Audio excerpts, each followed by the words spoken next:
Hello class, in this video I'm going to be showing you how to graph a piecewise function by hand and by using the graphing tool Decimas. Well, let's begin.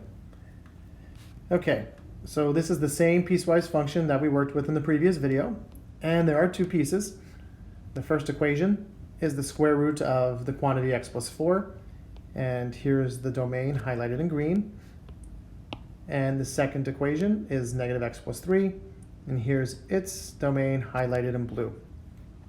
Now to graph this by hand, I'm going to go ahead and make a table of values for each piece.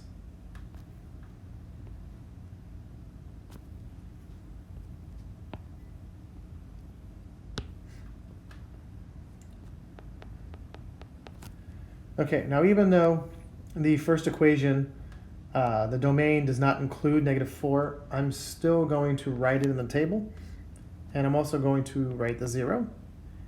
And the only value of x that creates a whole number output between these two numbers is negative 3. Okay, so the output value for negative 4 is 0, and there's going to be an open circle at negative 4, 0, and that is because x cannot equal negative 4. The next output value is 1, and then we have a 2. And this is going to be a closed circle.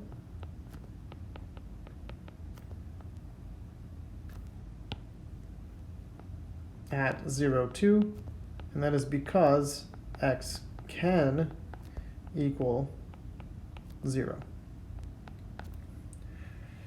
Okay, now I'm going to plot those points and connect it with a nice smooth curve. So here's negative 4, 0. Here is negative 3, 1, and 0, 2. And there we go. Okay, on to the second equation.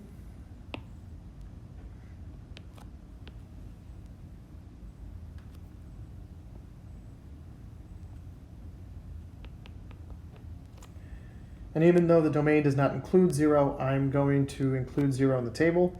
And since x is strictly greater than 0, I'm just going to write out a few numbers here that are greater than 0. Okay, so the output value for 0 is 3, and there's going to be an open circle.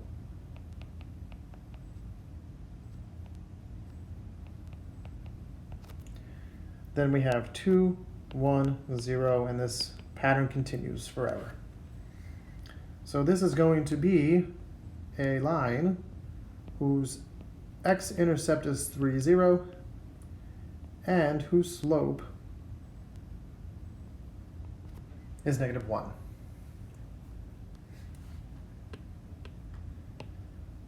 Okay, now before I go ahead and graph this in Decimas, I'm going to go ahead and find the range.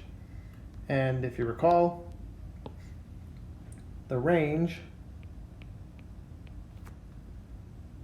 is the set of all output values.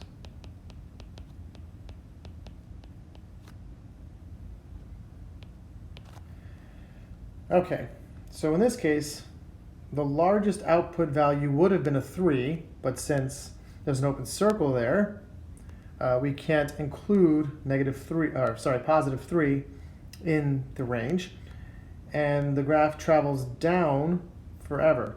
So the range, in this case, since it's traveling down forever, it's going to go to negative infinity, all the way up to, but not including 3.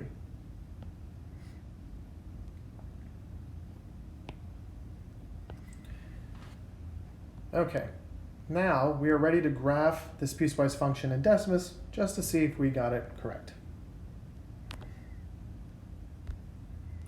Here we go. So the first piece is the square root of the quantity x plus 4. However, we don't want this entire graph.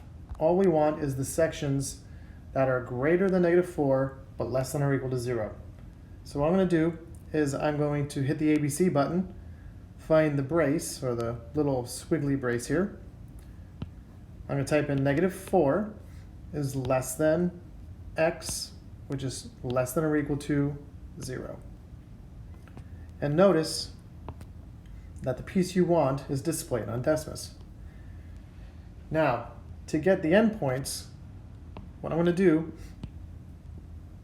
is I'm going to type in -4, 0. I'm going to label it.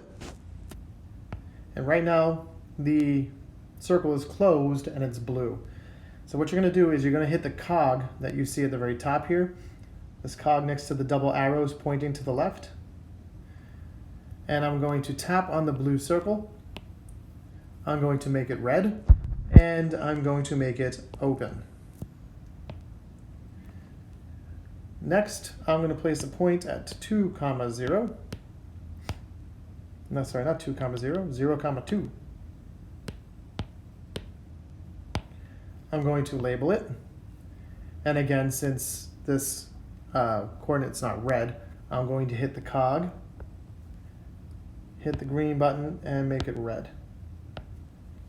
So far, so good. The next piece is -x plus 3. And we want only the values that are strictly greater than 0.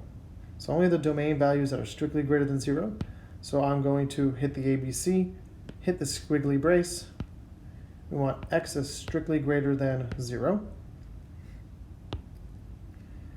And we're going to place an open circle at 0, 3.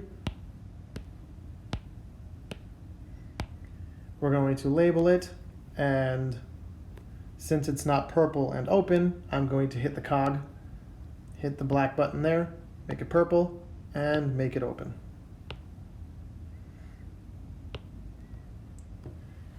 And there is the graph of f of x in Decimas. So we did it correctly. Now what I'm going to do is I'm going to answer the final question. Is f continuous and why? So basically, what the question is asking is, can f of x be sketched without lifting your writing utensil?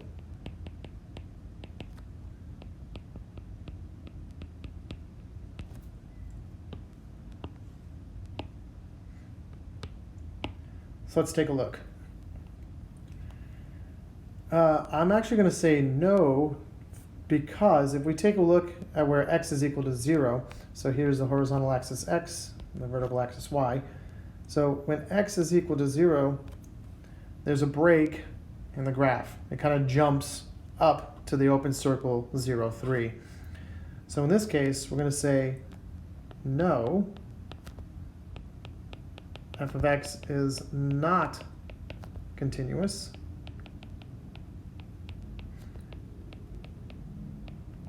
because there is a jump, we call it a jump discontinuity, at x is equal to 0.